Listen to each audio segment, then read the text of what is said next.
ॐ नमो भगवते वासुदेवाय। ब्रह्मोवाच यातोऽसि मेद्य सुचिरान्नुदेहभाजां न ज्ञायते भगवतो गतिरित्यवद्यम् नान्यत्वदस्ति भगवन्नपि तन्न शुद्धम् माया गुणव्यतिकराद्यदूरार्विभासि। Lord Brahma said, O my Lord, today, after many, many years of penance, I've come to know about you. Oh, how unfortunate the embodied living entities are that they are unable to know your personality. My Lord, you are the only knowable object because there is nothing supreme beyond you. If there is anything supposedly superior to you, it is not the absolute. You exist as the supreme by exhibiting the creative energy of matter.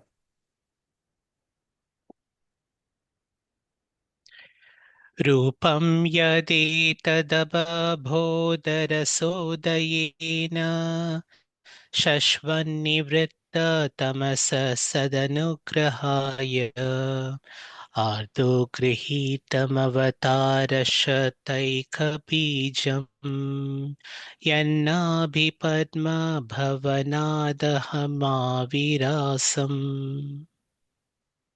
The form which I see is eternally freed from material contamination and has advented to show mercy to the devotees as a manifestation of internal potency. This incarnation is the origin of many other incarnations, and I am born from the lotus flower grown from your navel home.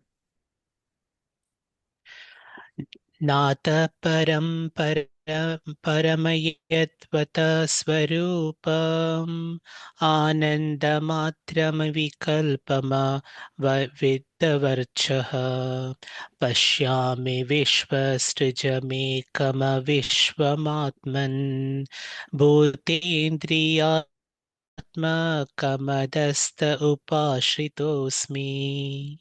O my Lord, I do not see a form superior to your present form of eternal bliss and knowledge. In your impersonal Brahman effulgence in the spiritual sky, there is no occasional change and no deterioration of internal potency. I surrender unto you because whereas I am proud of my material body and senses, your lordship is the cause of the cosmic manifestation, yet you are untouched by matter.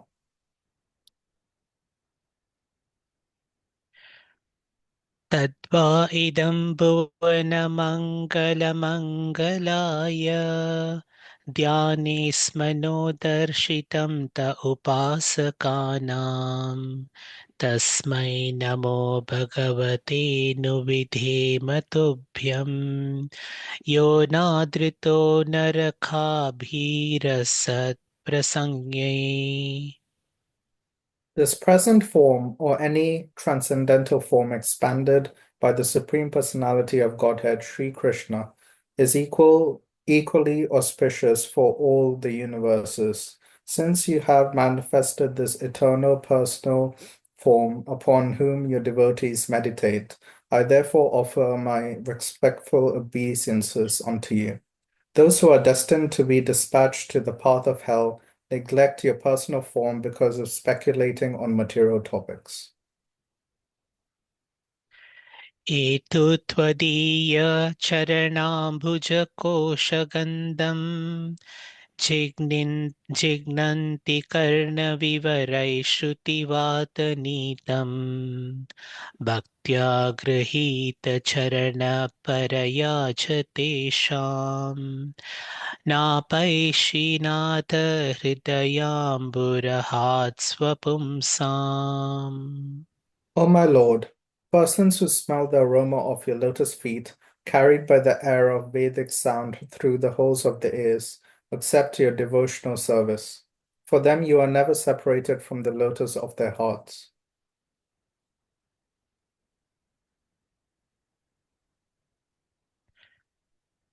तावद्भयं द्रविणदेहसुहनिमित्तं शोकस्पृहा परिभवो विपुलश्च लोभः तावन्ममेत्यसदवग्रह आर्तिमूलं यावन्न तेऽग्निमभयं प्रवृणीत लोकः.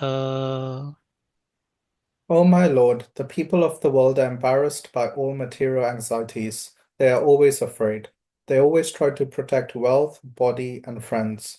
They are filled with lamentation and unlawful desires and paraphernalia, and they avariciously base their undertakings on the perishable conceptions of my and mine. As long as they do not take shelter of your safe lotus feet, they are full of such anxieties. दैवेन ते हतधियो भवत प्रसङ्गा सर्वाशुभोपशमनात् विमुखेन्द्रियाये कुर्वन्ति कामसुकलेशलवाय दीना लोभाभिभूतमनसो कुशलानि शश्वत्. O my Lord, persons who are bereft of all auspicious performance of chanting and hearing about your transcendental activities are certainly unfortunate and are also bereft of good sense. They engage in inauspicious activities, enjoying sense gratification for very little while. क्षुत्रिटथ्रीधातुभिरीमामुहुरर्धमानाः शीतोष्णवातवरशैरितरेतराच्च कामाग्निनाच्युतरुषा च सुदुर्भरेण सम्पश्यतो मन उरुक्रमसीदते मे.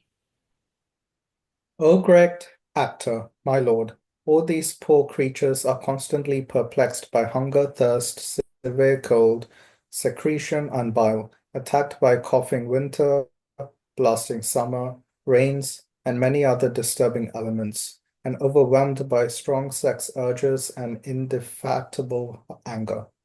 I take pity on them, and I am very much aggrieved for them.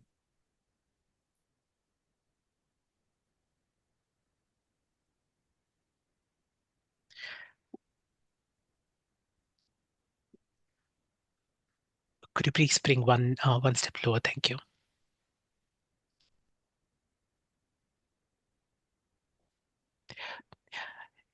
यावत् पृथक्त्वमिदमात्मन इन्द्रियार्थां मायाबलं भगवतो जन ईश पश्येत् तावन्न संसृतिरसौ प्रतिसङ्क्रमेत व्यर्थापि दुःखनिवहं वहति क्रियार्था.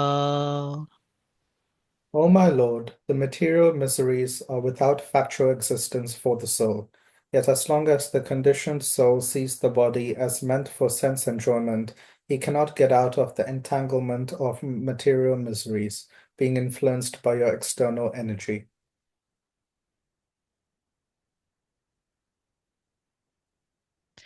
आहन्या पृतार्थकरणा निशीनिशयाना नानामनोरथधिया क्षणभग्ननिद्राः दैवाहतार्तरचना ऋषयोऽपि देव युष्मत्प्रसङ्गविमुखा इह संसरन्ति.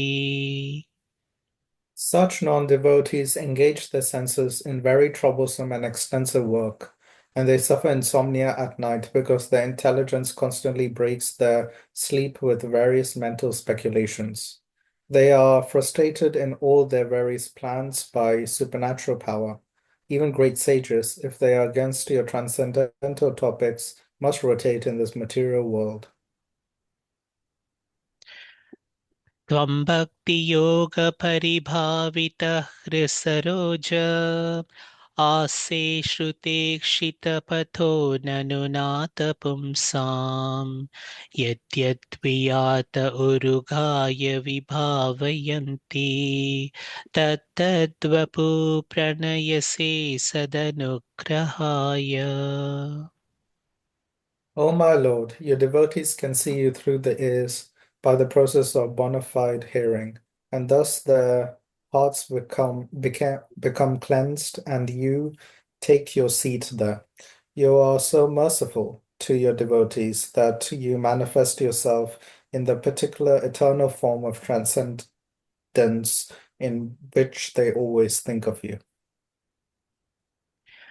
नाते प्रसीदति तथोपचितोपचारैराराधितसुरगणैर्हदिबद्धकामै यत्सर्वभूतदयया सदलभ्ययेकौ नानाजनैष्वविहतः सुहृदन्तरात्मा My Lord, you're not very much satisfied by the worship of the demigods, who arrange for your worship very pompously, with the various paraphernalia, but who are full of material hankerings.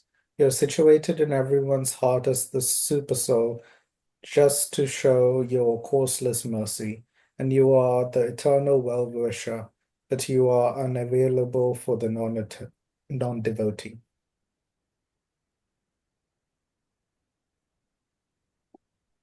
पुंसामतो विविधिकर्मभिरध्वरात्यै दानेन चोग्रतपसा परिचर्यया च आराधनं भगवतस्तव सत्क्रियार्थो धर्मोऽर्पितकर्हि चेन्म्रियते न यत्र The pious activities of the people, such as performance of Vedic rituals, charity, austere penances, and transcendental service, performed with a view to worship you and satisfy you by offering you the fruitive results, are also beneficial. Such acts of religion never go in vain.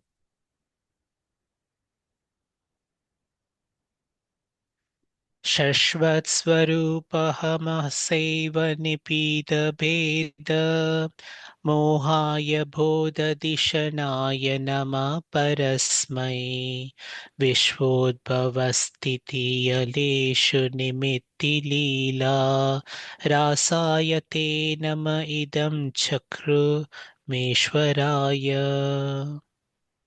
Let me offer my obeisances unto the Supreme Transcendence, who is eternally distinguished by his internal potency. His indistinguishable impersonal feature is realized by intelligence for self-realization. I offer my obeisances unto him who by his pastimes enjoys the creation, maintenance, and dissolution of the cosmic manifestation.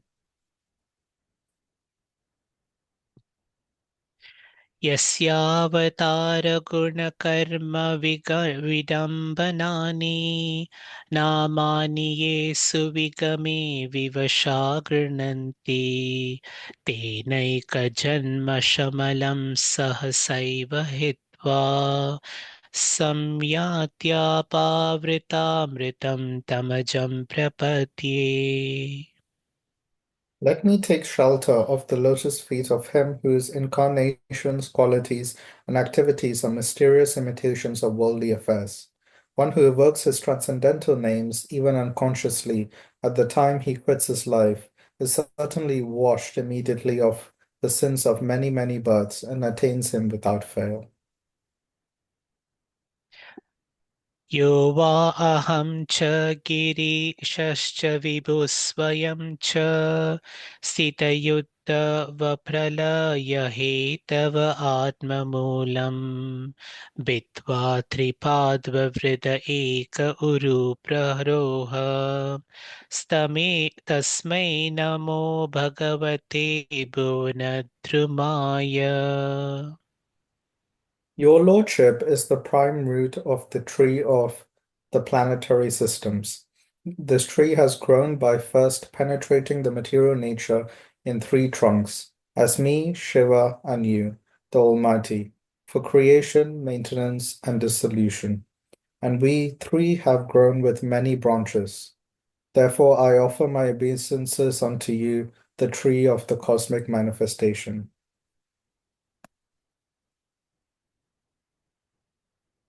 लोको विकर्मनिरत कुशले प्रमत्तः कर्मण्ययं त्वदुदितो भवदर्चने स्वे यस्तावदस्य बलवानिह जीविताशां सद्यश्चिनत्यनिमिषाय नमोऽस्तु तस्मै. People in general all engage in foolish acts, not in the really beneficial activities enunciated directly by you for their guidance. As long as their tendency for foolish work remains powerful, all their plans in the struggle for existence will be cut to pieces. I therefore offer my obeisances unto him who acts as external time.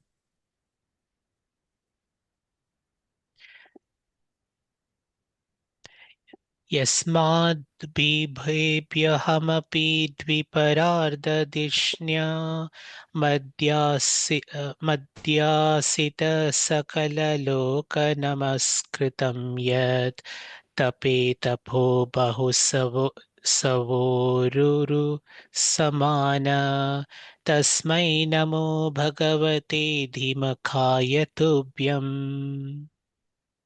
Your Lordship, I offer my respectful obeisances unto you who are fatigable, time, and the enjoyer of all sacrifices. Although I am situated in an abode which will continue to exist for a time duration of two pararthas, although I am the leader of all other planets in the universe, and although I have undergone many, many years of penance for self-realization, still I offer my respects unto you.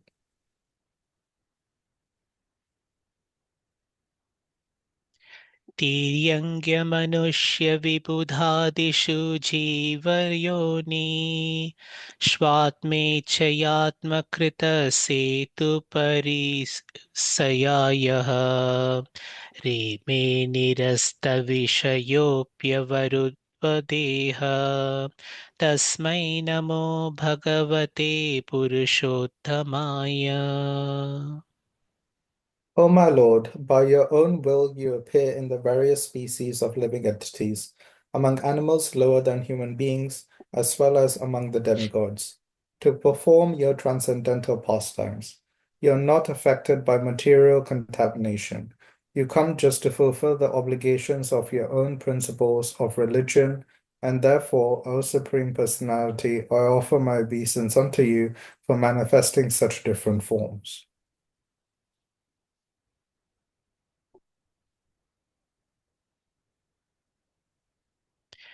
यो वेत्ययानुपहतोऽपि दशार्धवृत्त्या निद्रामुवाह जठरीकृतलोकयात्रः अन्तर्जलहि कशिपुष्पर्शानुकूलां भीमोर्मिमालिनी जनस्य सुखं विवृण्वन्.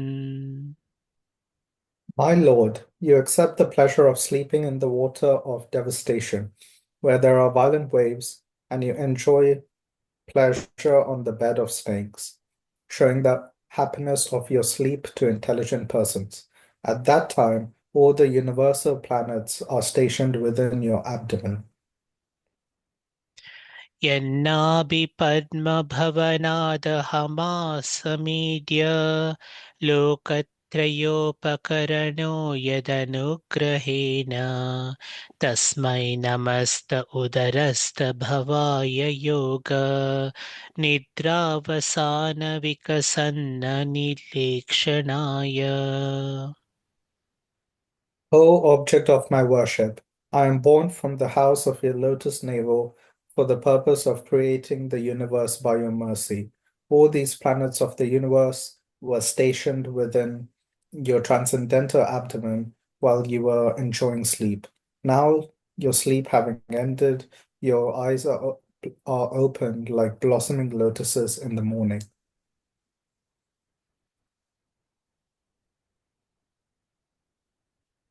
सोऽयं समस्तजगतां सुहृदेक आत्मा सत्त्वेन यन्मृडयते भगवान् भगेन तेनैव मे दृशमनुस्पृशताद्यथाहं रक्ष्यामि पूर्ववविदं प्रणतप्रियोऽसौ. Let the Supreme Lord be merciful towards me. He is the one friend and soul of all living entities in the world, and he maintains all for their ultimate happiness by his six transcendental opulences. May he be merciful towards me so that I, as before, may be empowered with the introspection to create, for I am also one of the surrendered souls who are dear to the Lord. Hare Krishna, Krishna Krishna, Hare Hare, Hare Rama, Hare Rama, Rama Rama, Hare Hare. Hare Krishna.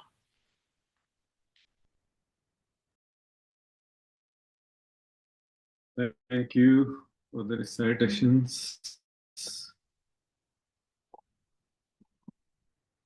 to both Prabhujis.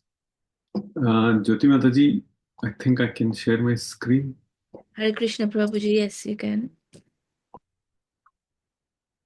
Okay, thank you very much.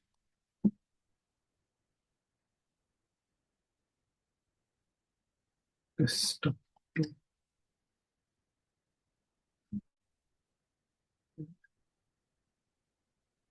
So all of you can see, I guess.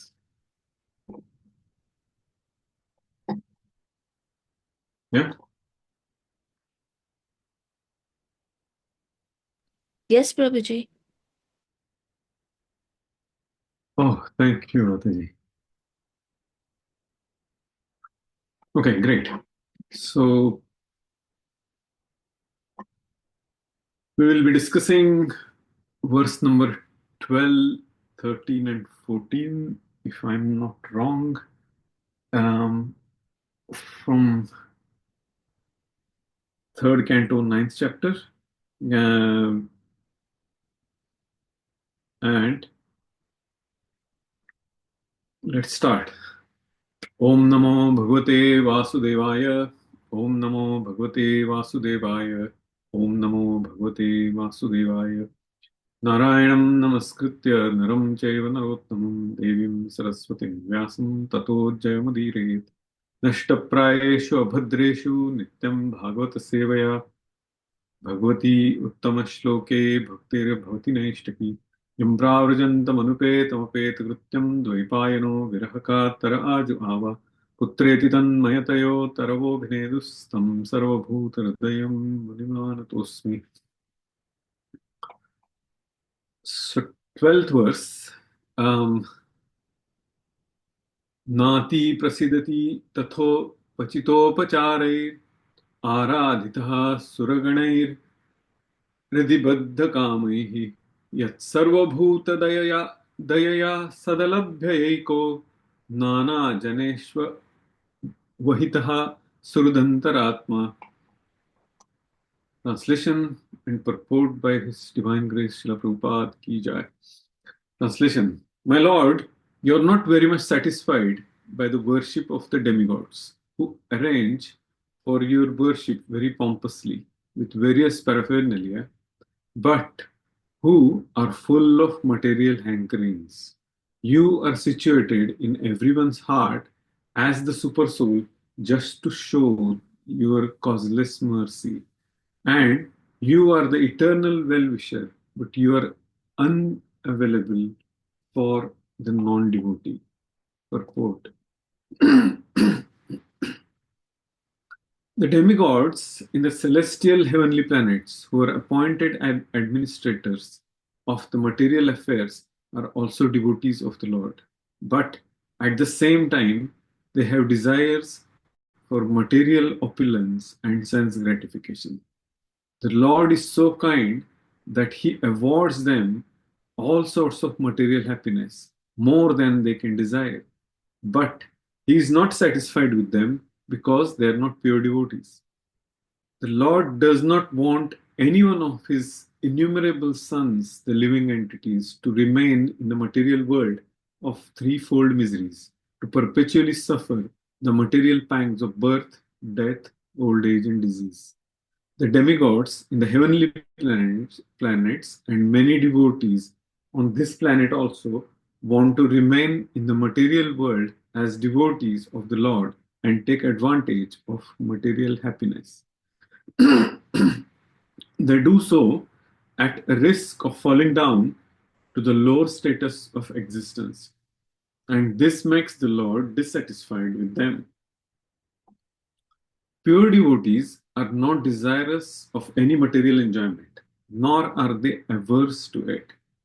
They completely dovetail their desires with the desires of the Lord and perform nothing on their personal account. Arjun is a good example. On his own sentiment, due to family affection, Arjun did not want to fight, but finally, after hearing Srimad Bhagavad Gita, he agreed to fight in the interests of the Lord. Therefore, the Lord is very much satisfied with pure devotees because they do not act for sense gratification, but only in terms of the Lord's desire. As Paramatma or super soul, he is situated in everyone's heart, always giving everyone the chance of good counsel. Thus, everyone should take the opportunity to render transcendental loving service to him wholly and solely. The non-devotees, however, are neither like the demigods nor like the pure devotees, but are averse to the transcendental relationship with the Lord. They have revolted against the Lord and must perpetually undergo the reactions of their own activities. Bhagavad Gita 4.11 states, let's actually get this verse. ये यथा मां प्रपद्यन्ते तांस्तथैव भजाम्यहम् मम वर्त्मानुवर्तन्ते मनुष्यः पार्थ सर्वशः. So, as all surrender unto me, I reward them accordingly. Everyone follows my path in all respects, O son of Pratha. We won't read the purport. Prabhupada has given the condensed crux, what is necessary here in this purport. So let's continue. Bhagavad Gita 4.11 states, Ye yathamam prapadyante tam sathaiva bhajamyaham. Although the Lord is equally kind to every living being, the living beings, for their own part, are able to please the Lord to either a greater or lesser extent. The demigods are called sakama devotees, or devotees with material desires in mind, while the pure devotee is called nishkama devotees because they have no desires for their personal interests. The sakam devotee are self-interested because they do not think of others, and therefore they are not able to satisfy the Lord perfectly. Whereas the pure devotees take the missionary responsibility of turning non-devotees into devotees, and they are therefore able to satisfy the Lord more than the demigods. The Lord is unmindful of the non-devotees, although he is sitting within everyone's heart as well-wisher and super-soul. However, he also gives them the chance to receive his mercy through his pure devotees who are engaged in missionary activities. Sometimes the Lord himself descends for missionary activities, as he did in the form of Lord Chaitanya. But mostly he sends his bona fide representatives, and thus he shows his causeless mercy towards the non-devotees. The Lord is so satisfied with his pure devotees that he wants to give them the credit for missionary success, although he could do the work personally. This is the sign of his satisfaction with his pure nishkama devotees compared to sakama devotees. By such transcendental activities, the Lord simultaneously becomes free from the charge of partiality and exhibits his pleasure with the devotees. Now, a question arises. If the Lord is sitting in the hearts of non-devotees, why are they not moved to become devotees? It may be answered that the stubborn non-devotees are like the barren land or alkaline field, where no agricultural activities can be successful. As part and parcel of the Lord, every individual living entity has a minute quantity of independence, and by misuse of this minute independence, the non-devotees commit offense after offense to both the Lord and his pure devotees engaged in missionary work. As a result of such acts, they become as barren as an alkaline field where there is no strength to produce. Very interesting, very insightful purport Srila Prabhupada has given here. Let's go to the next verse. पुंसामतो विविधकर्म भिरध्वराध्ये दानेन चोग्रतपसा परिचर्यया च आराधनं भगवतस्तव सत्क्रियार्थो धर्मोपितः करहिचित् म्रियतेन यत्र. Translation. But the pious activities of the people, such as performance of Vedic rituals, charity, austere penances, and transcendental service, performed with a view to worship you and satisfy you by offering you the fruitive results, is also beneficial. Such acts of religion never go in vain. Purport. Absolute devotional service conducted in 9 different spiritual activities, hearing, chanting, remembering, worshipping, praying, etc., does not always appeal to people with a pompous nature. They are more attracted by the Vedic superficial rituals and other costly performances of social religious shows. But the process, according to the Vedic injunctions, is that the fruits of all pious activities should be offered to the Supreme Lord. In Bhagavad Gita 9:27, let's go to this verse as well. Very important verse. Yat karoshi yadashnasi yat juhoshi dadasi yat tapasyasi kaunteya tat kurushva madarpanam. Whatever you do, whatever you eat, whatever you offer or give away, and whatever austerities you perform, do that, O son of Kunti, as an offering to me. This is a very essential purport to read. We will read that once we finish reading the main purports. Krishna. So, in Bhagavad Gita 9:27, the Lord demands that whatever one may do in one's daily activities, such as worship, sacrifice, and offering, charity, all the results should be offered to Him only. This offering of the results of pious acts unto the Supreme Lord is a sign of devotional service to the Lord and is of permanent value, whereas enjoying the same results for oneself is only temporary. Anything done on account of the Lord is a permanent asset and accumulates in the form of unseen piety for gradual promotion to the unalloyed devotional service of the Lord.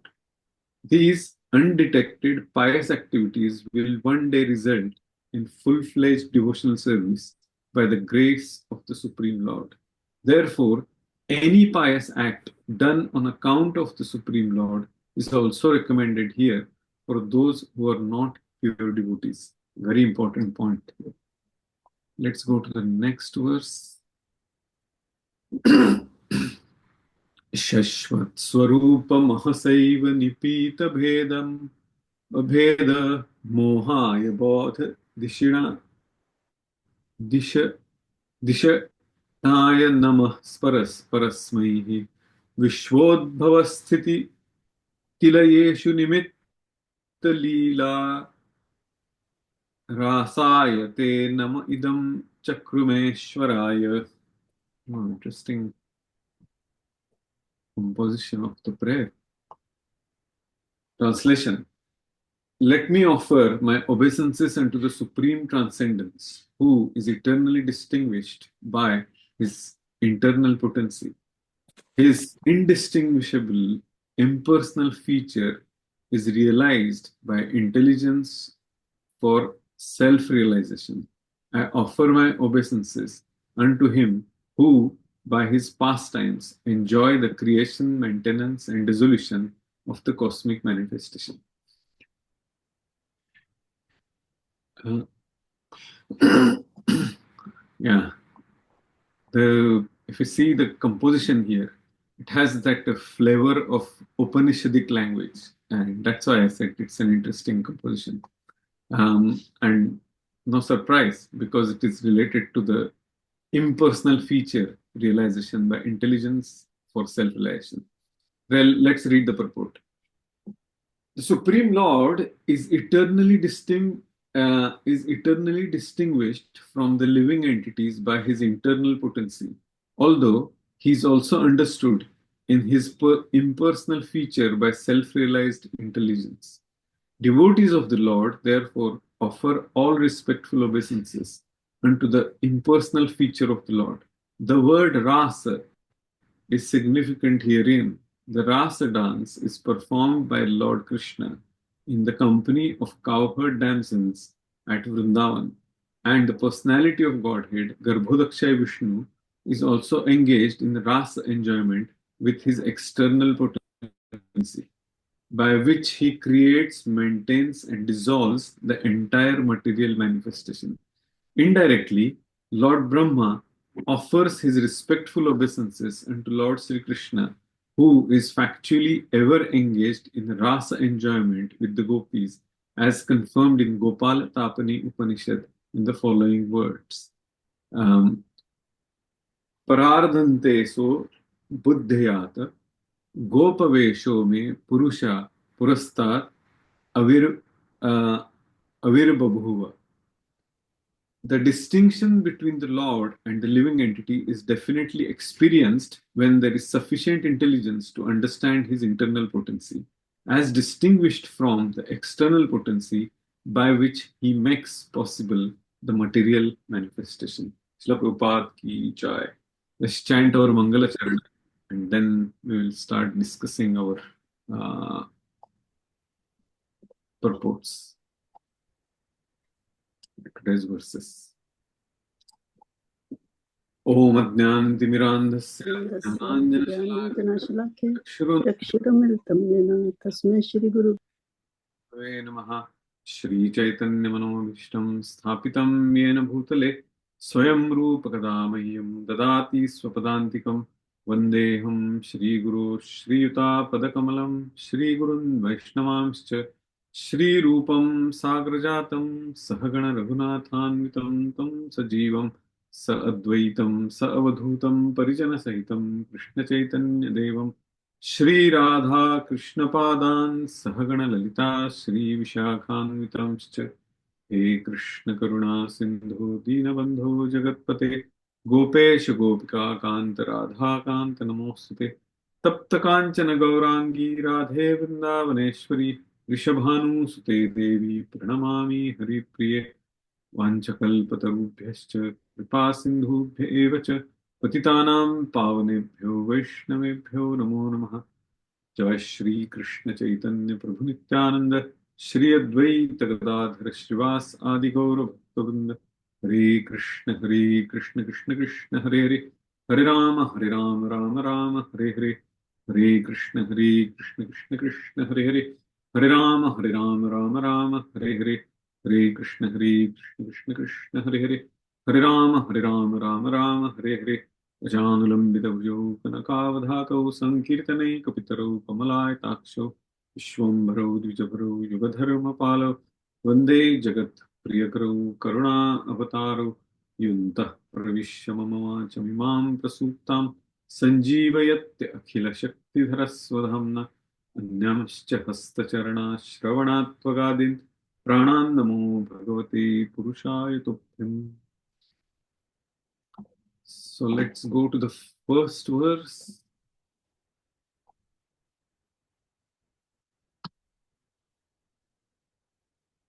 नाति प्रसिदति तथो पचितोपचारे आराधिता सुरगणैर हृदिबद्ध कामैः यत्सर्वभूतदयया सदलभ्य एको नाना जनेष्वहितः सुहृदन्तरात्मा. Srila Prabhupada has given a very long, very insightful, very powerful purport here. So that means you can imagine there is an emphasis on this verse. So if we go back to the beginning of this chapter, what this chapter tells us is the prayers, right? 3.9 is the chapter. Let me see some of my notes and then we can. Because this chapter is full of, it's all basically Lord Brahma is extending his prayers, his love for his father, Garbhodakshay Vishnu. And so if we have come to this number 12, so first 1 to 5 is basically Lord Brahma is describing the Lord's supreme form. And that's where this famous prayers, the Dvaidam Bhuvana Mangala Mangalaya, that comes. He talks about the supreme knowable object. You can get something interesting if we can focus on in this particular section of 1 to 5 is Bhagavad Gita chapter 13, Kshetra Kshetrajna Vibhag Yog, field and knower of the field, Lord talks about. And here, Lord Brahma is in the first verse itself, who is a devotee. Devotee always talks about what Lord has confirmed in his verdict, in his words, in the knowledge. And because Lord Brahma is receiving this knowledge as a Chaitya Guru in his heart by his father, by the Lord himself. And that is why in the first 5 verses, if we see Lord Brahma speaks about the supreme knowable object, who is origin of all the forms, who has a supreme personal form. That the prayer I was just chanting the Dvaidam and all other prayers before and after that. He says in that 4th verse, actually, Tadvaidam, you are the most auspicious form. Very, very beautiful composition in all these prayers. Who dwells in the devotees' hearts? Who is there? Sadhu Rudayam Mayam Sadhunam Rudayam Tvam. If you have read the pastimes of Ambarish Maharaj, and when Durvas Muni starts praying to Vishnu that now save me from your Sudarshan Chakra, and that time Lord Vishnu says that no, I don't have power to save you because you have offended my devotee, and I live in the heart of my devotees, and devotees live in my heart, in me. So that's why this famous, very beautiful composition is there. Sadhu Hrudayam Mayam Sadhunam Hrudayam Tvam. Srila Shivram Maharaj has written an amazing book in Srila Vishwanath Chakravarti Thakur's composition style. It's a small one, but it's worth reading again and again and again. It's an amazing book. So, and then in 6 to, so after Supreme Form, in 6 to 10, it's a Lord Brahma talks about the predicament of the conditioned souls. He says about the misidentification with the material body is the reason for the miseries, for the anxiety, for the hankering, for the lamentation, and all that. He talks about the non-devotees there, and here in this particular verse, again, Srila Prabhupada has given the non-devotees, devotees, and the people who are at the fringe, who are somewhere in the middle. It's a Kama Karma Yogi. In the 7th verse, again, Lord Brahma has already mentioned about how unfortunate people who are the non-devotees or the personalities are. And Prabhupada gives a very beautiful analogy here. He says that non-devotees are like orphans. You must have heard in so many of Prabhupada's lectures. Non-devotees are like orphans because even if they think that they are independent, the bad news for them is they're completely dependent on the material nature, on the Lord, on everyone, on all the living entities. And still the person foolishly thinks that he or she is independent. And so that orphan person, they have nowhere to go because that they will be beaten by the miseries of the material world. They will try to find the solace in the shelter of this material world. But padam padam yad vipadam nadesham, as Narad Muni says, that there is a misery at every step. And Lord Brahma, very direct, he says that they are miserable, those all Jivatmas, and they're very pitiable. He has that compassion towards them. And why? Because they have misunderstood the existence in this material world. You might have heard from so many people who bring certain religious or spiritual aspects in such a way that this world is made for enjoyment, which itself is a very strange concept. When the person is going through miseries, anxieties, all the complications and problems every minute, there is always uncertainty somewhere. You may lose your property, something calamity can come, some other person can create, and all threefold miseries what Srila Prabhupada mentions here, that adhyatmic, adhibhautik and adhidaivik. And still the person thinks that no, I will find some resolution, I will find some solace. As time progresses in Kali Yuga, tatascha anudinam sarve satyam shaucham kshamadaya, as Shukdev Goswami says in the 12th canto of the description of this Kali Yuga. So it's definitely not going to get better. That's for sure, guarantee, 100%. And it will lead to frustration of any kind of, whether there is artificial intelligence and any kind of new ideas people are coming up with to make ourselves as lazy as possible, and that will lead to frustration because it is related to the false bodily comforts, false bodily identification, and that binding will lead to miseries. So in 11th verse, just before this, let's go to this 11th verse. We are starting from 12th. So 11th verse is very powerful, very much related to the Sadhgurudayamayam, the tone, what Lord has said. And Lord Brahma is basically corroborating that verse here. What he says, "Oh my Lord, your devotees can see you through the ears by the process of bona fide hearing, and thus their hearts become cleansed, and you take your seat there. So you are so merciful to your devotees that you manifest yourself in the particular eternal form of transcendence in which they always think of you." Amazing. Very, very, very beautiful verse.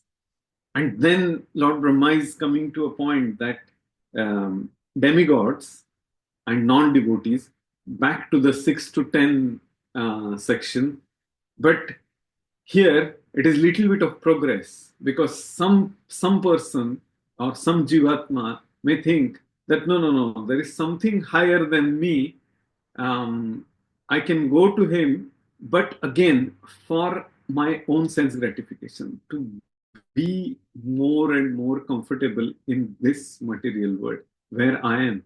Um, most of the people in this material world, they try to find the comfort through this material relationship, through, I mean, the relatives and friends and family and all that.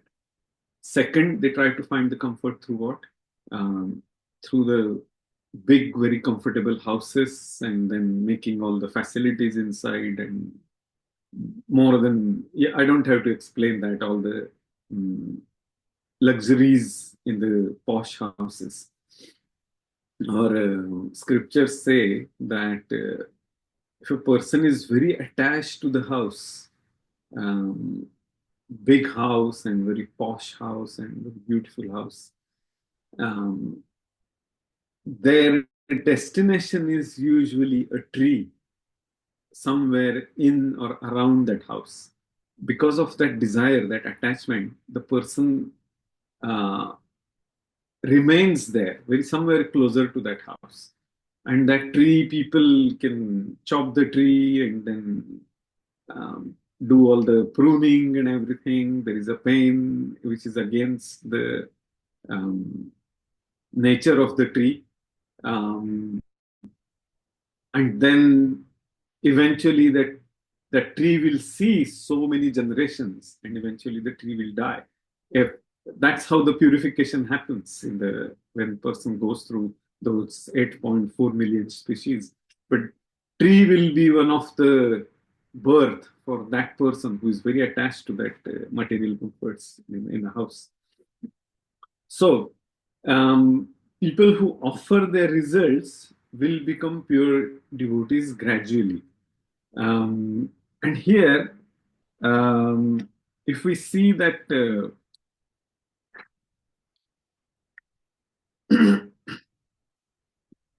11 to 13, 11th verse we just went through, where Lord Brahma says, "You mercifully reside in the lotus-like hearts of the devotee."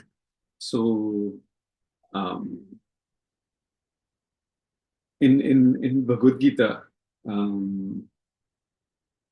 once His Holiness Bhaktivedanta Goswami Maharaj was telling in the temple room in our Bhaktivedanta manner.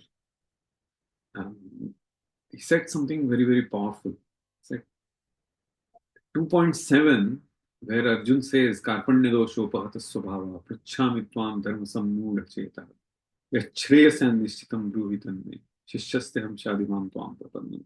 So he says that I'm a fool, with tears in his eyes. Now imagine, Arjun is an incredibly powerful personality. He's not some person who has got some little bit of qualities. He is the best archer. He has exceptional intelligence. Lords loves him like anything. There is a story in Mahabharata. Let me tell you the story. Very, very beautiful story. Once Arjun and Krishna were walking in, I think in Dandakaranya, if I'm not wrong. Yeah, Dandakaranya. And which is from the current today's part of Madhya Pradesh and part of Maharashtra. And before that pastime, some time back, Narad Muni asked Krishna that, why do you love Arjun so much? Because just by when someone talks about Arjun, when someone just mentions Arjun's name, and even when there is some, you think about Arjun, and then with that joy, your eyes get moistened. Little bit of moisture in your eyes, because your eyes start glittering. We can feel that love and affection towards you. from Arjun to you and from you to Arjun. So what's the reason behind it? And Krishna just smiles and says, you will come to know. Obviously, everything in Lord's pastimes, all the question answers are already there, and he makes an arrangement to give some special lessons. So what happened after some time, Arjun and Krishna, they were walking in Dandakaranya, and suddenly Arjun felt incredibly sleepy.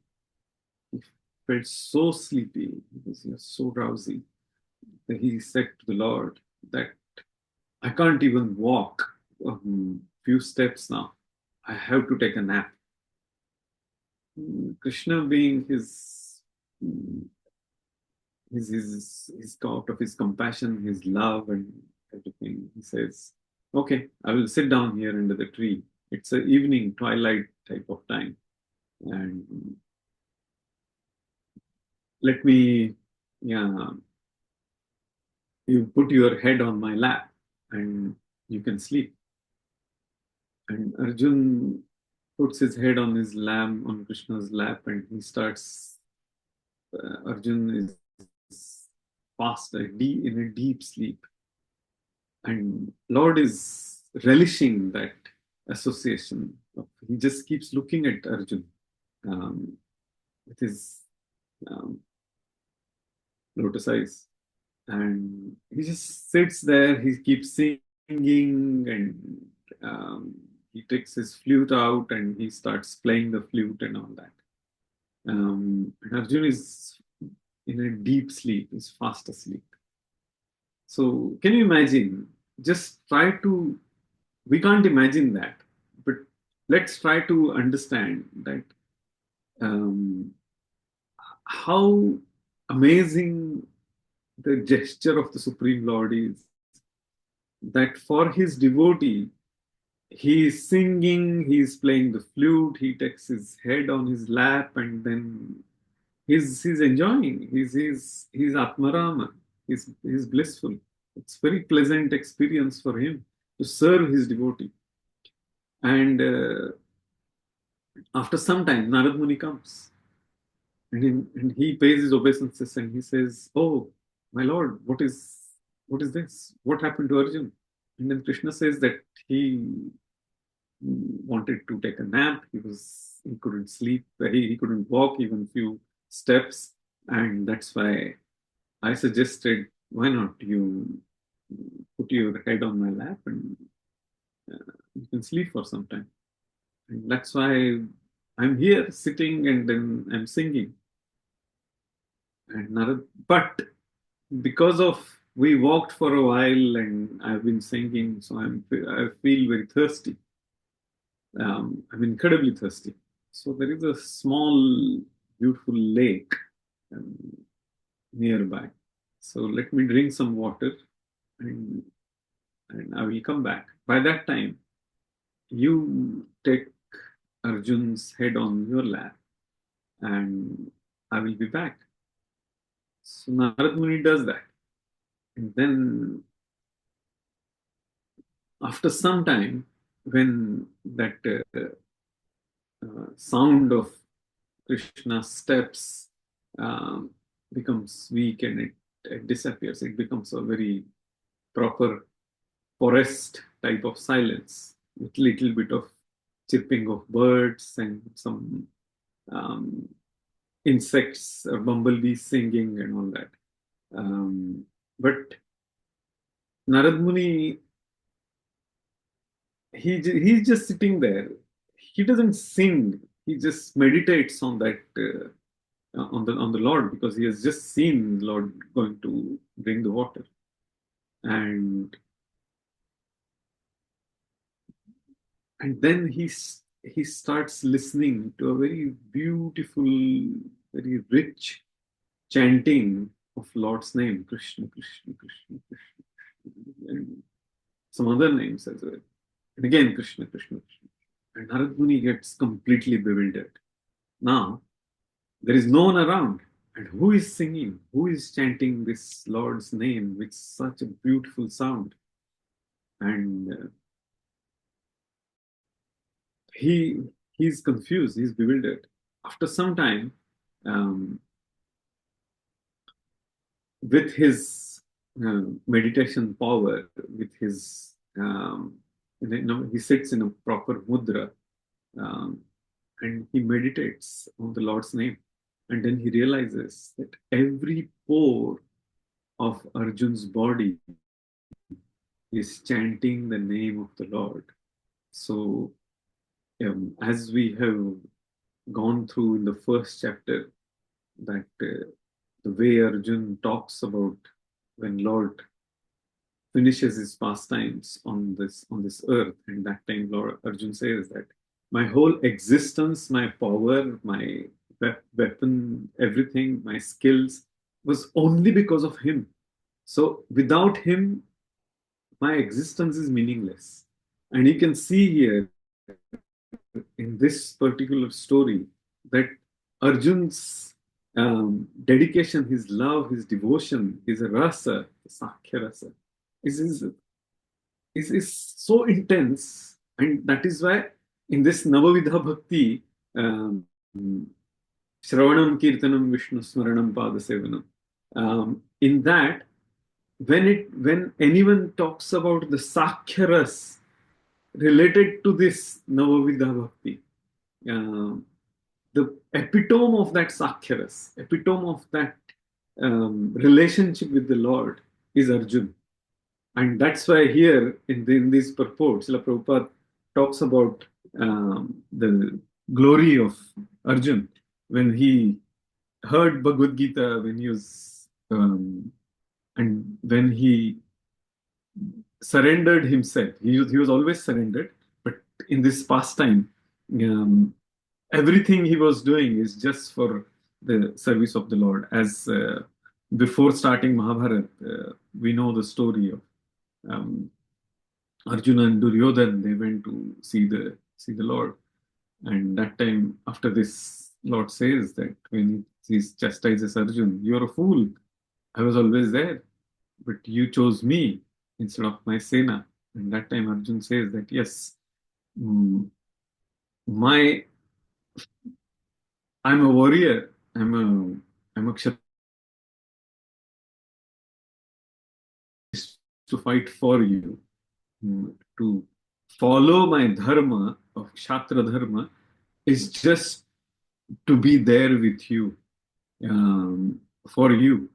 If I don't do that, my existence has no meaning, and that is the mood of a devotee. And Krishna says that in Bhagavad Gita, "Mam anusmara yuddhacha," fight by remembering me in the 8th chapter, and that's what the mood of a devotee is. So, in case of non-devotee, what's there for us to learn from this particular verse? If we have this sakama karma yoga mood of devotional service, that yes, I want to be comfortable, I will give some of the fruits of my fruitive activities to the Lord, but I'm quite attached to the type of work I do and the fruits I get. Then probably the next destination is yanti deva vrata devan pitrun yanti pitrvrtaha bhutani yanti bhuteja yanti madhyajanapunam. The person will go where? Because the person has the tendency, like demigods, and obviously like-minded people attract each other and they prefer each other's association, the people will indirectly or sometimes directly worship the demigods because there are material desires. Yes. And what is the solution to this? Shrunutam sokatha Krishna punyasravana kirtana hridyantasthoi abhadrani vidunavati surutstam. The verse before Nashtaprayashu abhadreshu. What is that verse? Shrunvatam Swakatha Krishna. Always listen to the pastimes of the Lord, either said by the Lord, like Bhagavad Gita, or about the Lord, like Srimad Bhagavatam. Punya Shravana Kirtana. And that's the only auspicious activity a devotee should do. Shravana and Kirtana. Talk about Krishna Katha, chant about Krishna Katha, or chant the Krishna Lord's name, and listen to the same. What will happen? Rid means our heart. Whatever inauspicious, abhadra, unwanted things are there, those 6 enemies, lust, anger, greed, and all that, and our desires, that will get washed away slowly. And person will come to the pure devotional service.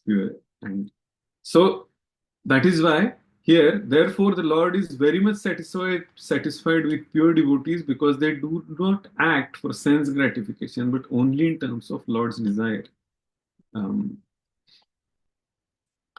As Paramatma or Super Soul, He is situated in everyone's heart. So He knows what our desires are. However, we can act like I don't have any desire, but He knows better than anyone else, probably more than ourselves. As He says in the Kshetra Nirvagya, in the 13th chapter of the Bhagavad Gita, always giving everyone a chance for good counsel. Thus, everyone should take the opportunity to render transcendental loving service to Him wholly and solely. Look at the language La Prabhupada uses here. Very clear instruction. And here it is. I wanted to actually, okay, we don't have much of time actually. There was a lot to discuss. So let me, I have something. In 5 minutes, we will just quickly go through. I have a copy of Gopal Tapani Upanishad. So 25th verse is the one which Srila Prabhupada has mentioned in the 14th chapter of 14th verse of this chapter. So, but before that, we will in 18th verse of Gopal Tapani Upanishad. Gopal Tapani Upanishad is basically, it is sung by Lord Brahma. He is actually telling this. These are all the instructions given by Lord Brahma to the sages. So this is the before that, in 18th verse, it's quite long, and Lord Brahma talks about the Bija Mantra in this. Those who are second initiated, they can easily relate to what Bija Mantra is and what we should be chanting, because it is all the creation of the Lord. And Gopal, and in those who chant Gayatri every day, they can relate to this, because it's basically a worship when we chant our Gayatri to the Lord, and that I'm grateful to you. You are the creator. This is all the Gayatri mantras are talking about, and with that, and there is an element of bhakti in this. It's not just Aishwarya Bhav, and those are all the Gayatri mantras. So in this 20th verse, Nityo Nityanam Chetanas Chetananam Eko Bahunam Yo Vidadhati Kaman. I think everyone knows this verse quite well. Tam Pithagam Yenu Bhavanti Dhiras Tesham Siddhi Shashwati Netaresham. There is but a single eternal being among all eternal beings, a single conscious entity among all conscious entities, only one who fulfills the desire of many. Those sages who constantly worship him, seated upon his throne, attain everlasting perfection, and not others. So he is saying about one, there is but a single eternal being. He's talking about his father, his Lord, about Lord Vishnu.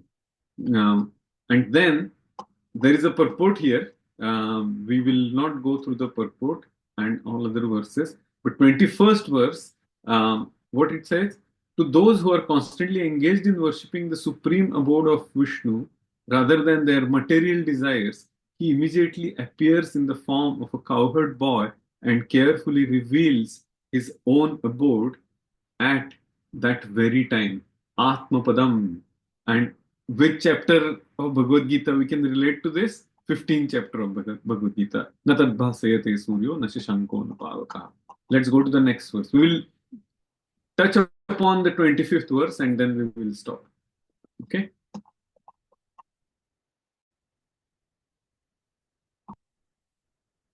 This is the 22nd verse. He who at the beginning of the creation brought Brahma into being and then entrusted him with all knowledge of Krishna.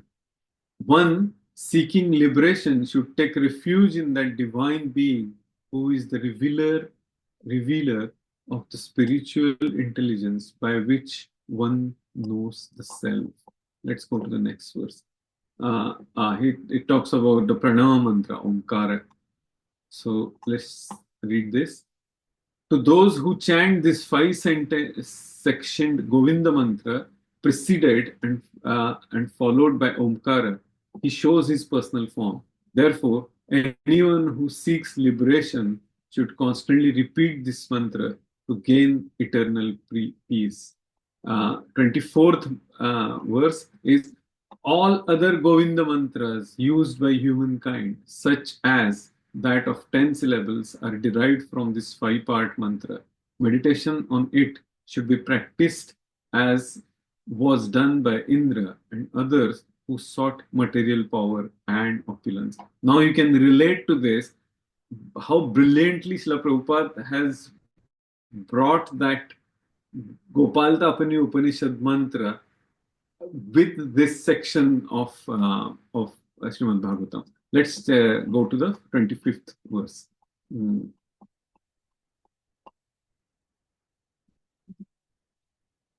Yeah. Yadetasya swaruparthavacha vedayati te prapachchuh te duhovacha brahma sevanam charato me dhyataha sthutaha paramaha parardhante sobuddhyata gopavesho me purushaha purastada vibhur bhur. Now you can see the chanda, the meter of Upanishad keeps changing all the time.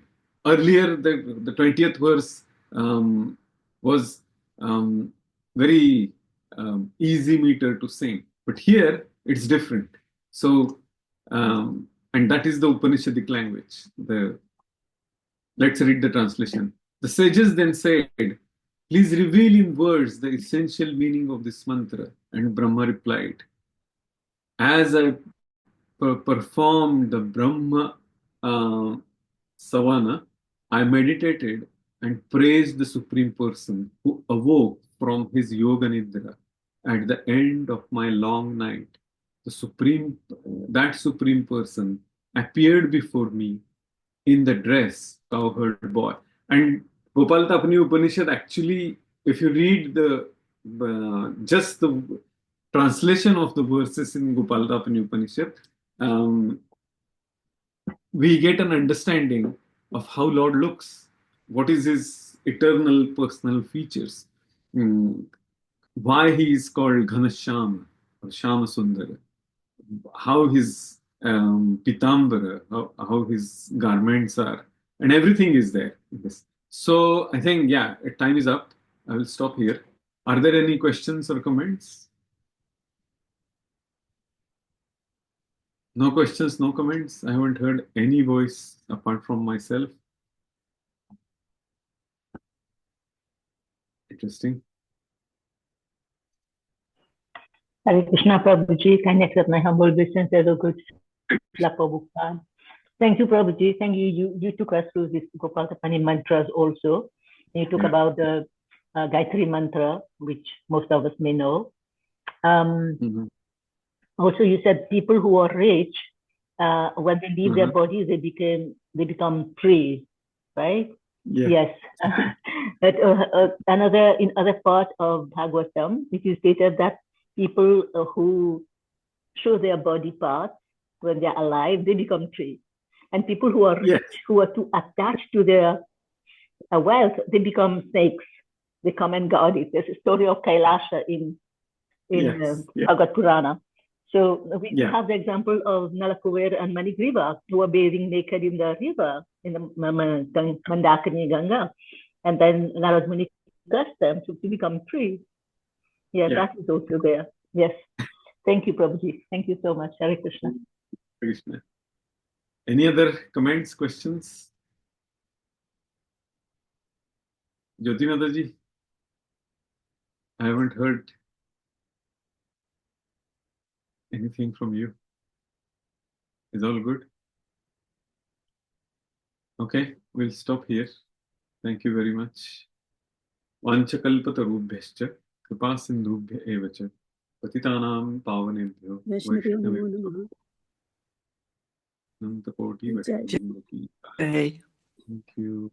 Thank जय you, Srila Prabhuji. Thank Prabhupada. you, Thank you, Prabhuji. Prabhuji. Thank you. Hare Thank you, Krishna. Prabhuji. Thank Hare Krishna. you, Thank you, Mataji. Prabhuji. Thank you. Hare Krishna. Thank you, Krishna. Thank you, Prabhuji. Hare Krishna.